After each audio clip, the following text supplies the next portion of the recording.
Live from their living rooms, it's The Director's Chair with Stanton Welch.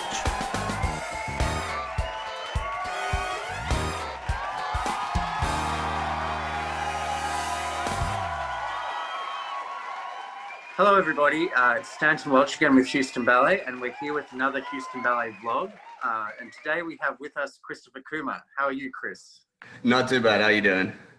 I'm okay. I'm actually in the closet because there was so much noise outside. So I'm in a new location. My first recording here. What have you been up to so far? Keeping yourself busy? Lots. Well, as you know, I have 3 children, so we've been doing lots of schooling, homeschooling, which has been a new adventure, if you will. I've figured out that although being from England, I can't help with English because I just use it the way I speak. Yeah, lots of schooling, trying to keep the other 2 busy, kind of out of Ella's way while she's doing that. Remodeling the house a lot. Yeah, as you can imagine, lots of projects. All your handyman stuff? Yes, exactly. So just for our audience, could you just start off by telling them where you're from and what was the thing that triggered you when you decided as a child to learn ballet or to be a dancer?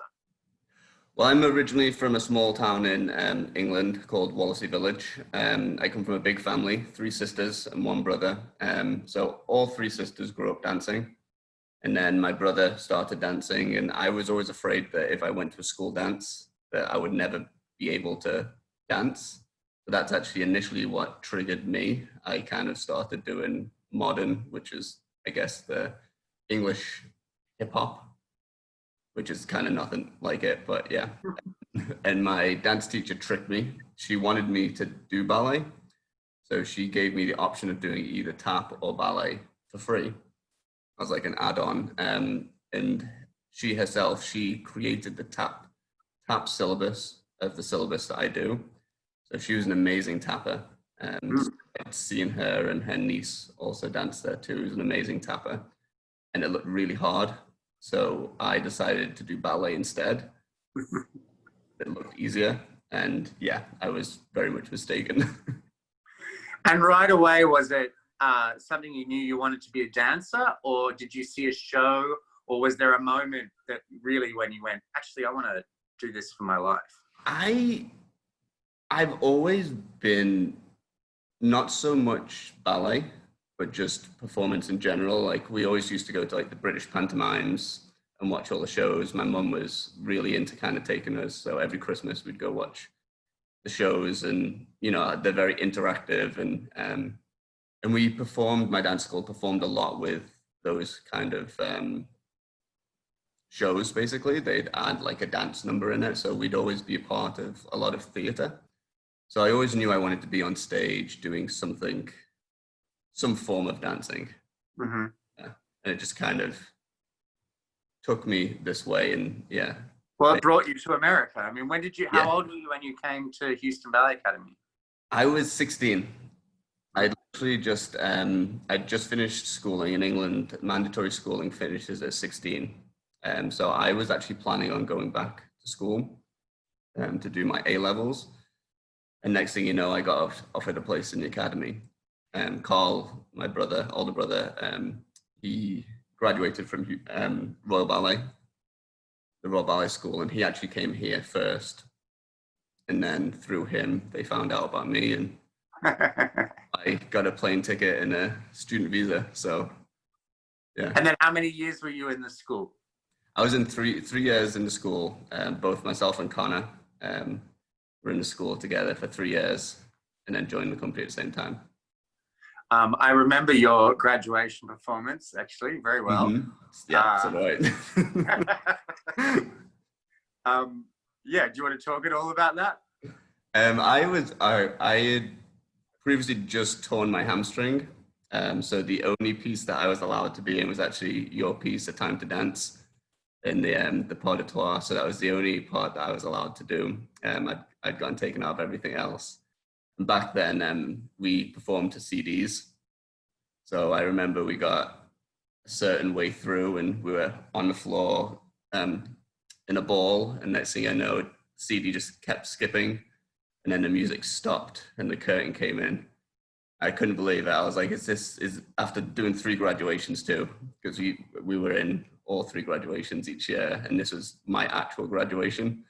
I remember turning around to David Talai, who was the other guy in it, and I was like, this is the only thing I'm in. Are we really going to skip this? And then the stage manager came on, and she was like, go from the top, from the top. So we had to go from the top again, and we restarted it, luckily, and it didn't skip the next time. I remember that.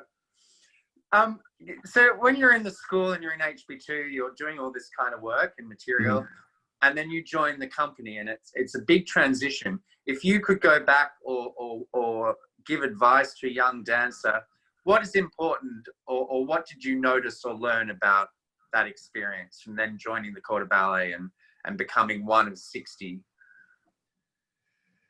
I've always said the big thing for me is self-motivation. And it's you go from having multiple teachers basically on you every day saying this is what you need to do, this is how you need to do it, and then you join this big entity, and there isn't necessarily the time for that, for somebody to basically be behind you with a stick every time you get lazy or so it's that self-motivation and finding that for yourself, which is really like, yeah. Because the workload's not as intense, like it can come or go in waves. Yes. Yeah. Well, and especially in the academy, because a lot of time once you get to those the HB2 levels and stuff, you're not only doing academy work, but you're also working a lot with the company. So you actually you have like double the workload, and then yeah, like you said, you join and you may not be doing the principal roles anymore.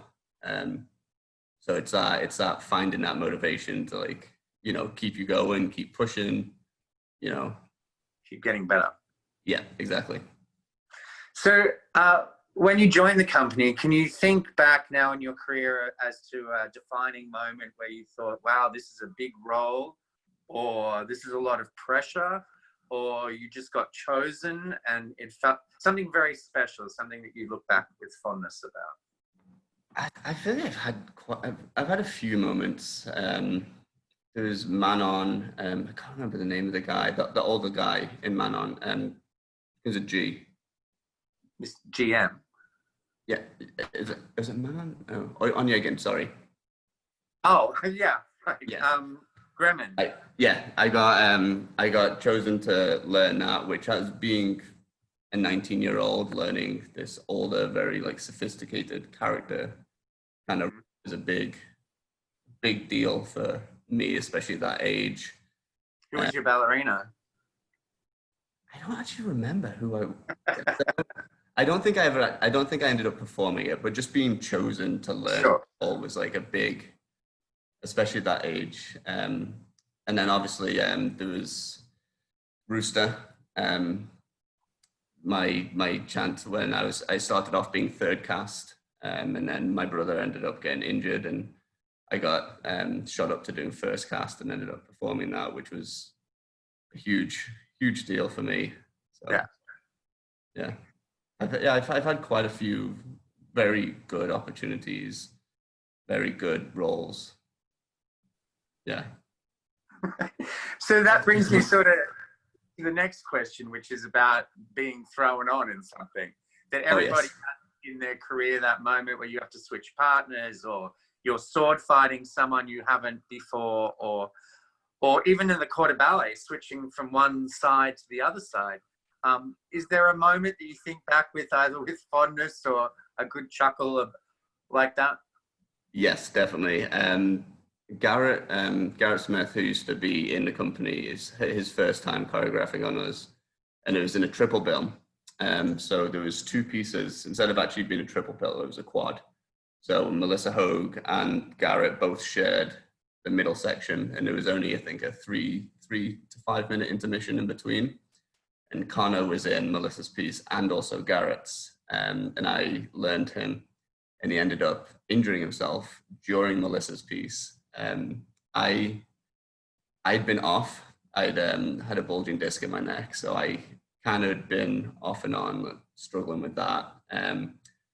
So technically I wasn't dancing at the time, so I didn't have makeup, dance belt, ballet shoes. I was unshaven, and I was standing backstage watching the show. I'd never had a costume fitting, and yeah, I end up getting thrown into that piece with a 5-minute intermission to get ready and try the pas de deux with Melody. So that was definitely nerve-wracking. What about a role that you think of with, you've been in lots of creations, just like what you were talking about, and we make a lot of new works here. Is there a role that you look back on that you were in the process of it being made, or a special role that you really think of as one of your favorites? I always like doing the kind of bad guy roles. I don't know why, it kind of fits me, I guess. So I mean, I love Tybalt. Tybalt's always a favorite of mine. You got lots of good dancing, sword fighting, lots of drama. And also Let's Go. Mm-hmm. Love doing that. Once again, you get 2 amazing solos. You get one kind of very balletic, very serious. Then you have the second act one, which is the drunk solo. So you get to have a lot more fun with it. Once again, sword fighting. Then you get like big dramatic death, which was my one and only time using a blood pack, which was kind of fun. First time I messed it up and I held it wrong. So as I popped it, it kind of, instead of going on my shirt, it sprayed all over my face. So yeah. It's always fun to die on stage. Exactly. I love a good dramatic death. What about in a ballet or a role where you had a really emotional moment? Like sometimes, or even just a special moment where you think back at it and you lost yourself into the character, you were crying or laughing, but it was just, you were transported to being there, being that person. I definitely find the older I get, I have a lot more of those moments. I feel like it's a lot easier, especially since having kids. I feel like it's yeah. But I do remember my first time ever actually crying on stage was Edward Liang's Murmuration. He'd said something to me in the rehearsal. There was one part where we kind of walked to the corner and we look off, and he said, he's like, imagine you're looking off into the future. And it was right when Michelle and I had just found out we were pregnant with our first child. He's like, just imagine, looking into the future and everything that you want for your child, everything you want for her, what she's going to become, her hopes and dreams, like just look off and just kind of, imagine that and try and picture that. And I remember, I think it was the dress rehearsal. I finally connected with that. I feel like, and it hit me, and I just started bawling on stage. But that was an exciting throw-on moment too, no? Yes. Me and Connor actually always laugh because it always seems to be when I cover Connor, I always get thrown on. So that's kind of become the running joke now, that if I cover him, then I always have to be there ready to go on. So just one more question, which I'm asking everybody. Can you try to articulate what the relationship is when you're on stage that you feel with the live audience there? That there's something so unique about the theatre when we're all in the same venue. What does that feel like as a dancer? It's an amazing feeling. I mean, to me, it's like, I always find that a lot of people growing up in their lives, they have hardships. They may not have great childhoods. They may have issues. And this is an escape for them. Whether it's like reading books, going to the theater, it's a way for them to get out of reality and kind of get transported somewhere. So this is our opportunity to give them that. So I always think of it like that this is like that transportation, and the more we can do that for them, the more realistic, the better it is for them, the better experience that they have, and they can go away feeling something. Yeah. Whether it's a story ballet or whether it's a more abstract kind of, contemporary piece. I always say that with the contemporary, it's like two people can go in and watch the same piece and come out and take something completely different away from it. And yeah, the more that's what I try and give to the audience, is that escape from, especially right now with what's going on in the world. And what do they give to you? The satisfaction of being able to do that. That's why I always say I love doing the bad guy roles, like that feeling when you come out on stage and they actually boo you. They've gotten into the ballet so much that they still see you as that character. Yeah, I love when they boo the villain. It's always it means that it's satisfaction that I've done my job. Yeah, that they've gotten into it that much that they feel confident.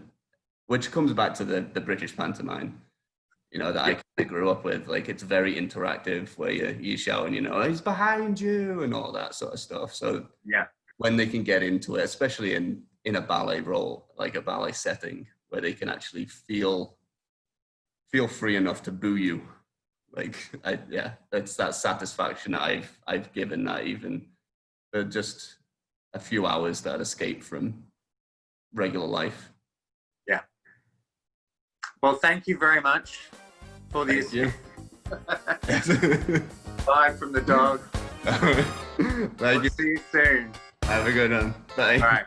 Bye.